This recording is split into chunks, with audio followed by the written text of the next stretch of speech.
Sayyidi. Wa alaikum salam. Can prophets of Azza wa Jal be jealous of their brother Sayyidina Yusuf alayhi salam? Are you asking me or you read the same Qur'an I read? Allah describes them as jealous. And the father told Sayyidina Yusuf, don't tell your brothers, they're going to harm you. And the brothers were so jealous of him, they threw him in a well and cracked his knee.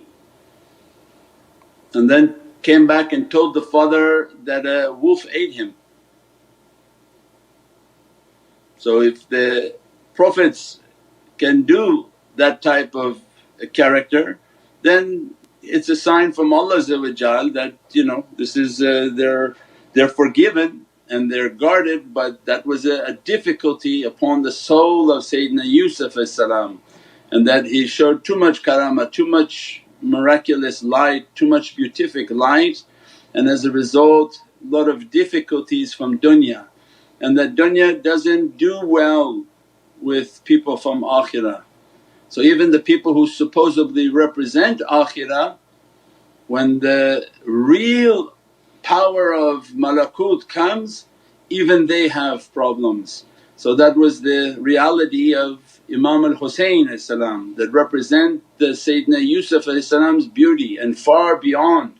The Sayyidina Yusuf had a drop of the beauty of Imam Hussain, and that light and the juzbah was so powerful that they felt like, if you're on this earth nobody will take bayat with us, nobody will listen to us, so we'd rather to take you off this earth.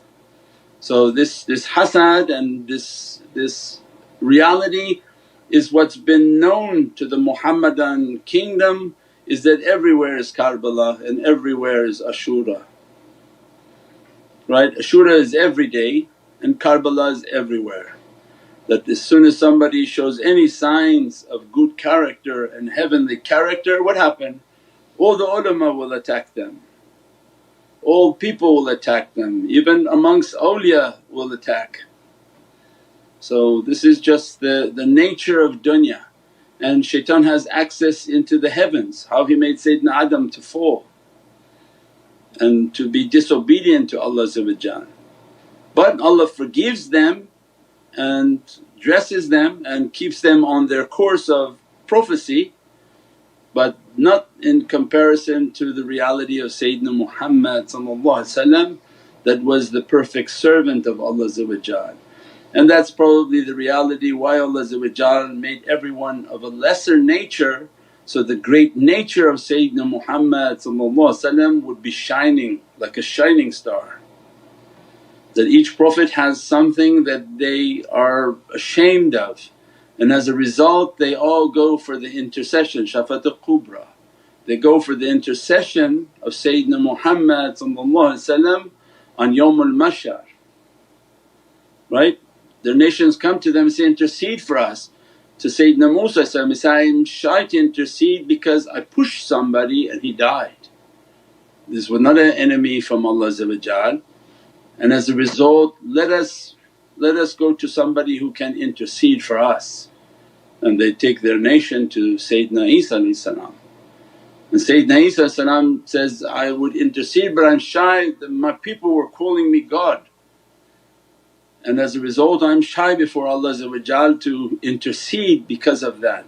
Let us all go to the presence of Sayyidina Muhammad who will intercede for us. And Prophet not shy, Prophet at that time will begin to make du'as and intercede for all nations of Allah, because that's the reality of Muhammadun Rasulullah inshaAllah. As-salamu alaykum Shaykh.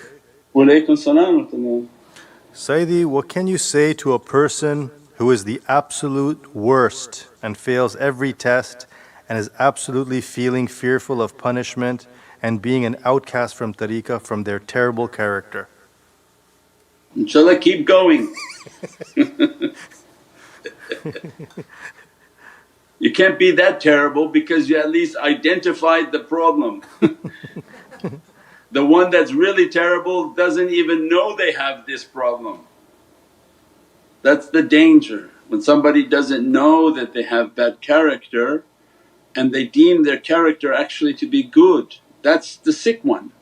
But the one whom identified their sickness maybe exaggerates it a bit, which is okay and good, then at least we're on the step and on the path to resolve it. So if somebody has a sickness, a blister, and they don't identify it, that's where the sickness really grows. But when they identify the problem, then every night they'll pray to Allah, please don't let me to die as a munafiq, don't let me die as hypocrite, don't let me die with these bad characteristics, give me good character Ya Rabbi. Then Allah will inspire, then next day make yourself to be nicer, be more polite, try every day to improve your character. Give lots of sadaqah, lots of zakat, it cleans. Maybe you're eating something, maybe we're working and our rizq is not coming in good, it has a lot of burdens in it, and those are influencing our desires. We said before, when you eat fast food you're taking in a lot of negative energy. So if you're sitting, you could be sitting with beautiful energy, as soon as you eat something of a negative energy all those desires enter into you. And the shaykhs know because they're a very subtle nature, whatever they eat and drink is affecting them. Desires and energies and feelings are coming and they know that those are not from them but from the food in which has come. So it means their du'as, their prayers, their istighfars, their wudu, all of these things are a symbol on working towards the characteristic. And Allah gave us so many tools that when you feel that too many burdens, do a qurban. That Allah, take from my bad character as you saved Sayyidina Ismail, Ya Rabbi save me and put my bad character into this qurban, and from that meat I give to the poor to eat. And Allah make the energy and the badness to go to that creature. And that's when Allah described that was a tremendous ransom. Qurban is not only you do only on Hajj, Qurban and Nazr is a part of our deen to do anytime. Anytime you feel something's not right, that you want the badness that the creature to carry and that the goodness of feeding the meat into the bellies of people to be good, that Allah be happy with us. So all of these things are the tools that Allah gave to us to purify and perfect ourselves inshaAllah, our families and our loved ones. Getting wells in the name of your children. Some people are sending in for wells but they don't put a name on it. That's nice, anonymous, but there's a tremendous barakah on why this is being done. That put the names of your children on these wells because it becomes a source of immense blessings. So many people are coming that my kids don't stop playing video games, they're doing this and doing every bad thing. But then do the things that bring immense blessings for them, maybe those blessings take away the bad things and the bad characteristics and is a protection from shaitan attacking them and making bad desires to enter into them. So it means the religion is very real. Again, we have to make it to be real and we put our faith into action inshaAllah. As-salamu alaykum Shaykh. Walaikum salam wa rahmatullah. How to deal with disobedient children? Please pray for my family. Make a well for them we just described. Do good deeds in their name. They're disobedient because of the energy that's coming. They're disobedient for the energy in the home, they're disobedient from whatever they've seen of character, whatever energies are on the outside. So many variables it's impossible to control. That where are these devils entering in that make them to be disobedient, from what media, from what TV, from what scenes have they seen, what actions, what school friends they have. All of these different variables of negative energy, they soak it up like a sponge. So the ta'weez is a protection for the child, ta'weez in the home is a protection for the home so these energies don't try to enter. The zikr being broadcast loud, not super loud for people to be disturbed, but so that it's audible, you can hear it. It has a tremendous cleansing inside the home. And then the sadaqah, zakat and all of these things that take away negativity and difficulty inshaAllah. then teaching the children to pray, how to make their wudu, that make your wudu, and teach them all of these realities that we're learning ourselves. We should teach it to this generation, how to wash, how to keep yourself in wudu, how to keep your tawheeds, how to make your salah, how to seek refuge in Allah, how to make the madad of the shaykhs. That I want you to visualize the shaykhs and make sure that you see them and feel them when you feel scared or a bad energy that's coming. So all of these is a battle beginning, and it's a matter of how much you want to participate in that fight, and it's a spiritual fight. That are we going to fight against these negative energies and trying to fortify and build ourselves, inshaAllah. As-salamu alaykum Sayyidi. Wa alaykum salam wa rahmatullah. What is the reality of Dabbatul Ardh, the dragon that would appear in the last days? The reality of what? The dragon that would appear in the last days. There's a creature that appears in the last days, that's just from the signs of Allah. But if we're talking about the dragons, we've talked about that before, that there are the dragons that guard the awliya. That in time Allah want to grant a shaykh alim al-qadir, sifat of al-alim, Allah's ancient knowledges, then He must grant for them sifat al-qadir, so that they have a power. And then above them is the guardians of paradise. Means Sayyidina Malik will send a representation to guard that shaykh, because he's walking with the paradise reality. Just like he guards our paradises in heaven, that the shaitans can't enter the paradise because the fires of Jahannam are keeping them away. If that guard was not there, then all of Jahannam would run into paradise.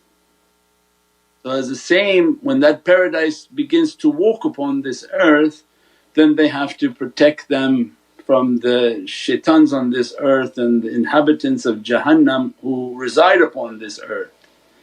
So these are the times of dragons, and they're in the air and they're all around, inshaAllah. Many can see them.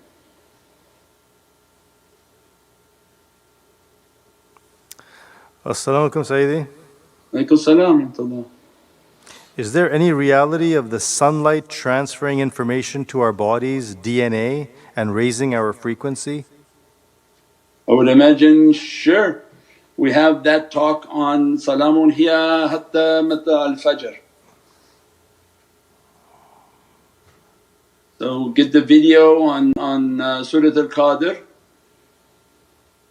and then the discussion into that reality that the sun is transmitting knowledge, is salamun. That what is salam? Allah's secret from the seen. It's sending realities, it's sending qulul amr, it sends every command. So the little leaf, it's receiving a Wi-Fi command from that photon on how it's supposed to grow, what is its purpose, everything. So these photons are under the command from the ruh and malaika, and malaika are attached to the photons and they direct the signal throughout. And that photon may go through immense amounts in one shot, comes through the heavens, goes through the plant, the leaf, the jungle, the earth, the creatures in the earth, all the way to the other side. And each one receiving its command on one photon. The immensity, that's when you say, subhanallah, how Allah designed these things is immense. The amount of data being transferred in less than understandings of milliseconds, and how much data is on that being transferred to all of creation. InshaAllah.